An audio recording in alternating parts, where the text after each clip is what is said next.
আপনাদের কাছে একটি অত্যন্ত গুরুত্বপূর্ণ তথ্য মাননীয় মুখ্যমন্ত্রী শুভেন্দু অধিকারীকে নিয়ে এসেছি, মানে উনাকে নিয়ে তথ্য নিয়ে এসেছি। যেটা হলো যে দেশের অন্যতম দরিদ্র মুখ্যমন্ত্রী যেটা হলো শুভেন্দু অধিকারী, তার ব্যাংক ব্যালেন্স কত, তার কত সম্পত্তি রয়েছে, চলুন আপনাদেরকে ডিটেলসে বলছি, যেটা শুনলে আপনারা চমকে উঠবেন যে মুখ্যমন্ত্রী শুভেন্দু অধিকারীর টোটাল কত সম্পত্তি রয়েছে। দেশের সবথেকে ধনী মুখ্যমন্ত্রী কে জানেন? কেই বা গরিব মুখ্যমন্ত্রী আপনারা কি জানেন? নির্বাচনের পর্যবেক্ষক সংগঠন অ্যাসোসিয়েশনের ফর ডেমোক্রেটেড রিফর্ম মুখ্যমন্ত্রীদের সম্পত্তির হিসাব নিকেশ তুলে ধরেছে, মানে মুখ্যমন্ত্রীদের সম্পত্তির হিসাব নিকেশটা এবার সামনে এসছে, যেটা সেই তালিকা থেকে দেখা যাচ্ছে দরিদ্র মুখ্যমন্ত্রীদের তালিকায় রয়েছেন তিনজন মুখ্যমন্ত্রী দরিদ্র মুখ্যমন্ত্রী তালিকায় রয়েছেন। তাদের মধ্যে অন্যতম পশ্চিমবঙ্গের মুখ্যমন্ত্রী শুভেন্দু অধিকারী, মানে বর্তমান মুখ্যমন্ত্রী। অন্যদিকে ধনী মুখ্যমন্ত্রী তালিকায় আবারও অন্ধ্রপ্রদেশের মুখ্যমন্ত্রী এন চন্দ্রবাবু নাইডু। এডিআরের তথ্য অনুযায়ী দরিদ্র মুখ্যমন্ত্রী তালিকায় রয়েছেন তিনজন।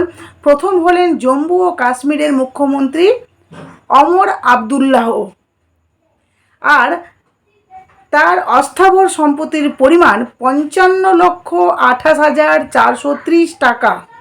মোট সম্পত্তির পরিমাণ 55,28,430 টাকা। দ্বিতীয়তে নাম রয়েছে শুভেন্দু অধিকারী, মানে আমাদের পশ্চিমবঙ্গের সরকার। তার অস্থাবর সম্পত্তির পরিমাণ হচ্ছে গিয়ে 24,57,600 টাকা, মানে তার স্থাবর সম্পত্তির পরিমাণ 61,30,000 টাকা। মোট সম্পত্তির পরিমাণে 85,87,600 টাকা। এরপর রয়েছেন গিয়ে রাজস্থানের মুখ্যমন্ত্রী ভজনলাল শর্মা। তার মোট সম্পত্তির পরিমাণ হচ্ছে গিয়ে 1,46,56,666 টাকা। বুঝতে পারছেন? প্রথমে নাম রয়েছে কর্ণাটকের, মানে ধনী মুখ্যমন্ত্রীর মধ্যে প্রথম নাম রয়েছে কর্ণাটকের কংগ্রেসের মুখ্যমন্ত্রী ডিকে শিবকুমার। তার মোট সম্পত্তি রয়েছে 14,13,80,2,404। মানে প্রত্যেকটা কমা কমা দেওয়া। এরপর অন্ধ্রপ্রদেশের মুখ্যমন্ত্রী এন চন্দ্রবাবু নাইডু, তার মোট সম্পত্তি রয়েছে 931 কোটি। তালিকায় রয়েছে তামিলনাড়ুর মুখ্যমন্ত্রী সি জোসেফ বিজয়ের নাম। মোট সম্পত্তির পরিমাণ 648 কোটি।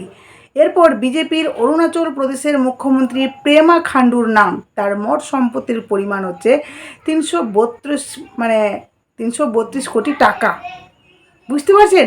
এই যে হলো গিয়ে মানে ধনী আর গরিব মুখ্যমন্ত্রীদের নাম, যারা তালিকায় এসছেন, যাদের সম্পত্তি কত পরিমাণ রয়েছে। তবে আমাদের মুখ্যমন্ত্রী গরিবের তালিকায় পড়েছেন, ভাবতে পারছেন?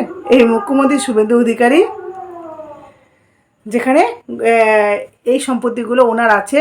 বর্তমান সরকার জনগণের জন্য কিছু করতে চায়, জনগণকে দেখাতে চায় যে না, আমাদের বাংলার এই যে করুণ দুর্দশা হয়েছে সেটাকে পরিবর্তন করে একটা ভালো জায়গায় নিয়ে আসতে চাই। সেই সরকার আপ্রাণ চেষ্টা করছেন। এবার দেখুন, পুলিশের জন্য পূজার আগে কিন্তু মুখ্যমন্ত্রী শুভেন্দু অধিকারী বড় উপহার দিলেন। সেটা হলো মঙ্গলবার ভবানী ভবনে গিয়েছিলেন রাজ্যের মুখ্যমন্ত্রী শুভেন্দু অধিকারী। সেখানে পুলিশ কর্মীদের জন্য ঘোষণা করলেন পুজোর উপহার। একই সঙ্গে তাদের ভূয়সী প্রশংসাও করলেন। এদিন ভবানী ভবনে গিয়ে দুর্নীতির বিরুদ্ধে আরও কড়া বার্তা দিলেন মুখ্যমন্ত্রী। সাধারণ মানুষের অভিযোগ সরাসরি প্রশাসনের কাছে পৌঁছে দিতে 4টি আলাদা আলাদা টোল ফ্রি হেল্পলাইন নম্বরের উদ্বোধন করলেন মুখ্যমন্ত্রী শুভেন্দু অধিকারী।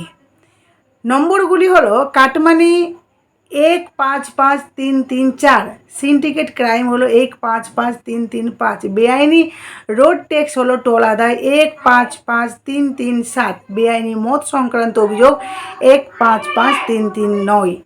পাশাপাশি ভবনে রাজ্য ও কলকাতা পুলিশ কর্মীদের জন্য একাধিক ঘোষণা করলেন মুখ্যমন্ত্রী শুভেন্দু অধিকারী। ট্রাফিক ও বাইরের দায়িত্ব পালনকারী পুলিশ কর্মীদের হাতে তুলে দিলেন কর্মীদের ছাতা, রেনকোট, গামবুট, মুখ্যমন্ত্রী এদিন পুলিশ কর্মীদের উদ্দেশ্যে বলেন, ট্রাফিক ও বাইরের ডিউটিতে থাকা পুলিশ কর্মীদের জন্য ছাতা, রেনকোট ও গামবুটের ব্যবস্থা করা হয়েছে। পাশাপাশি পুলিশের রেশন ভাতা টাকাও কিন্তু বাড়ানো হয়েছে, 1500 জায়গায় 2000 করা হয়েছে। এছাড়া আপনাদের রেশনের জন্য যে 1500 টাকা অনুদান দেওয়া হতো তা বাড়িয়ে দেওয়া হলো। এটাকে পুজোর উপহার হিসাবেই আপনাদেরকে তুলে দিলাম। এদিন পুলিশ বাহিনীর উদ্দেশ্যে মুখ্যমন্ত্রী স্পষ্ট বার্তা দেন, কোনো পরিস্থিতিতে পুলিশকে ইউনিফর্ম খুলিয়ে রাজনৈতিক সভা বা মিছিলে ব্যবহার করা হবে না। তার কথায় পুলিশকে পেশাদার বাহিনী হিসেবেই কাজ করতে দেওয়া হবে।